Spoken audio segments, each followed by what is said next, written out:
হাজারো শহীদের রক্তের বিনিময় ফ্যাসিবাদ মুক্ত বাংলাদেশে বর্তমান অন্তর্বর্তীকালীন সরকার আগামী ফেব্রুয়ারি মাসে জাতীয় নির্বাচন অনুষ্ঠানের সম্ভাব্য সময় নির্ধারণ করেছে বা এরকম একটি ঘোষণা তারা দিয়েছেন।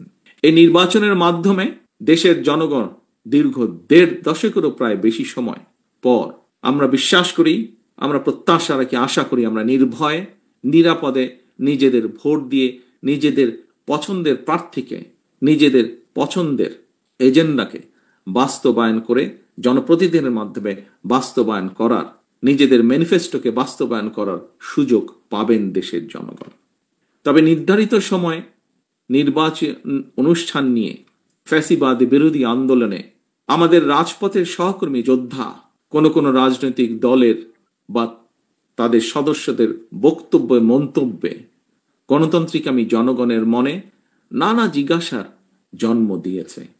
আমি গণতন্ত্রের পক্ষে আজকে স্বেচ্ছাসেবক দলের প্রতিষ্ঠা বার্ষিকের এই অনুষ্ঠান থেকে আমি গণতন্ত্রের পক্ষের শক্তির সকল রাজনৈতিক দলগুলোর তাদের নেতৃবৃন্দদের দৃষ্টি আকর্ষণ করে বলতে চাই, গণতান্ত্রিকামী রাজনৈতিক দলগুলোর মধ্যে যদি দূরত্ব তৈরি হয় বা দূরত্ব তৈরি হলে রাষ্ট্র এবং রাজনীতিতে পতিত পরাজিত পলাতক ফ্যাসিস্ট চক্রের পুনর্বাসনের পথ সহজ হয়ে উঠবে, তাদের সুযোগ তৈরি হবে।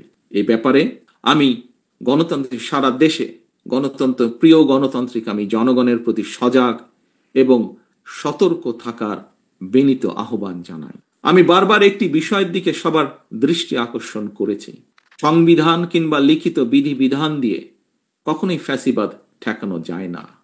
রাষ্ট্র এবং রাজনীতিতে যদি ফ্যাসিবাদ ঠেকাতে হয় তাহলে অবশ্যই জনগণকে রাজনৈতিকভাবে শক্তিশালী করার কোনোই বিকল্প নেই।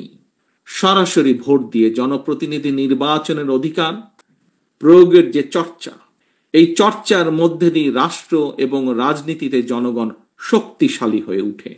জনগণ শক্তিশালী না হলে রাষ্ট্র এবং সরকার অর্থাৎ জনগণ রাজনৈতিকভাবে যদি শক্তিশালী না হতে পারে, রাজনৈতিকভাবে যদি জনগণকে শক্তিশালী করা না যায়, তাহলে রাষ্ট্র এবং সরকার শক্তিশালী হয়ে উঠতে পারে না। গণতান্ত্রিক ব্যবস্থাপনায় রাষ্ট্র এবং রাজনীতিতে জনগণকে শক্তিশালী করা কিংবা প্রতিটি নাগরিকের রাজনৈতিক অধিকার প্রতিষ্ঠার ক্ষেত্রে নির্বাচনই হচ্ছে জনগণের সরাসরি ভোটের যে নির্বাচনী ব্যবস্থা, সেই নির্বাচনই হচ্ছে অন্যতম প্রধান মাধ্যম। সুতরাং নানা রকম উপায় বা শর্ত আরোপ করে জনগণের রাজনৈতিক অধিকার প্রতিষ্ঠার পথে যদি বাধা সৃষ্টি হয়, তাহলে অবশ্যই গণতন্ত্রের উত্তরণের পথ সংকটে পড়বে। আমাদের মনে রাখা দরকার, মনে করা প্রয়োজন, স্বৈরাচারী শাসনের সময় আমরা কেউই, প্রত্যেকটি গণতান্ত্রিক রাজনৈতিক কর্মী, প্রত্যেকটি বিরোধী দলীয় কর্মী কেউ নিরাপদে ছিল না, কারো পরিবার নিরাপদে ছিল না।